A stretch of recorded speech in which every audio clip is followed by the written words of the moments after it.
This is the Chinon CE-4, made in about 1980.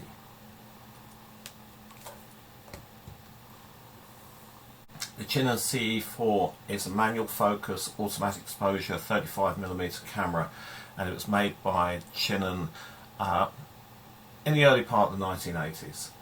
It was the first of the Chinon range to use the Pentax K mount rather than the previous M42 mount, and this of course gives it access to a huge range of lenses.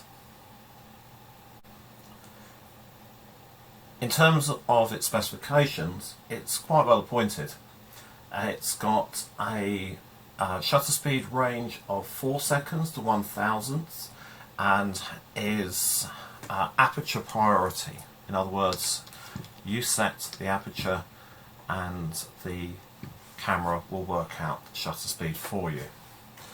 The shutter is actually a vertically running metal electronic shutter, which runs here, and as you can see,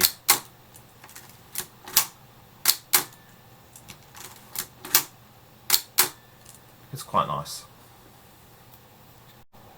As you can see, there's no DX coding on this camera. This predates that idea. Let's have a little look at the top panel. Here we have a frame counter, lever advance. The outer ring here shows our shutter speeds from automatic, and the shutter speed runs here from 4 seconds round to 1/1000th of a second. Actually on automatic it runs from 8 seconds to 1/1000th of a second, which is a little bit better. We've got the hot shoe here for an extra point for a dedicated flash. My ASA ring is locked here and I need to release it with this button, and of course we have the rewind crank at the other end of the camera. The only other button on the front here is this rather interesting lever here. If I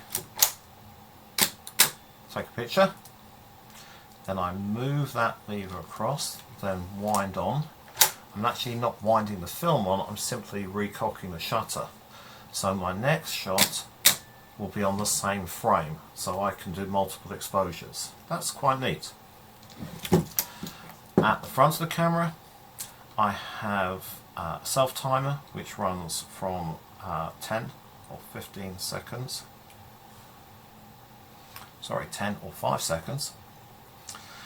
I've got 2 levers on this side of the lens. This one releases the lens. As you can see, it's a beautiful K mount.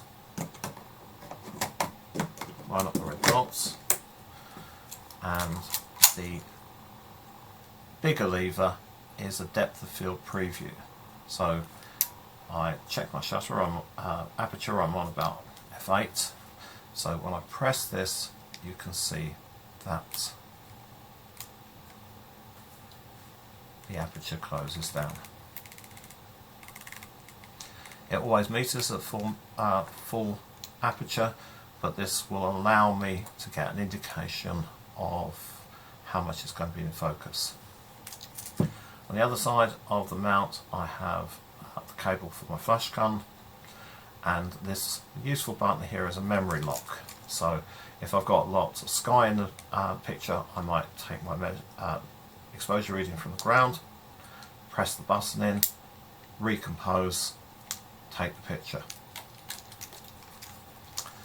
The lens on this particular one is the 50mm f1.7 lens, which is really nice and crisp and bright. When I look through the viewfinder, on the left hand side I'm going to see either 1 or 2 LEDs.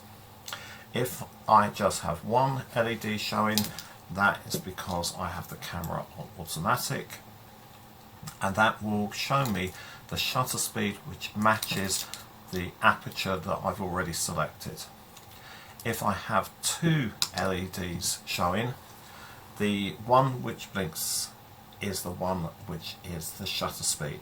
The idea is that I match the two LEDs together. So I have my steady LED for the aperture and my blinking LED for the shutter speed.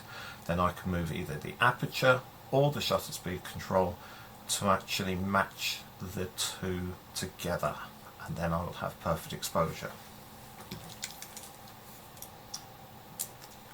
Base of the camera, I've got the electronic contacts and the physical contacts for an auto wind, and I have the clutch release which would allow me to rewind the film back into the camera. That's about it, and that is a really nice 35mm film camera from the early 1980s, or 1980 itself. They don't sell for a lot of money now, so if you want to get into film photography, this will serve you very, very neatly. It takes, as I've said before, the Pentax K-mount lenses, and you will find that there are hundreds and hundreds and hundreds available at any one time, cheap as chips. So this is a wonderful introductory camera to 35mm film photography, the Chinon CE-4.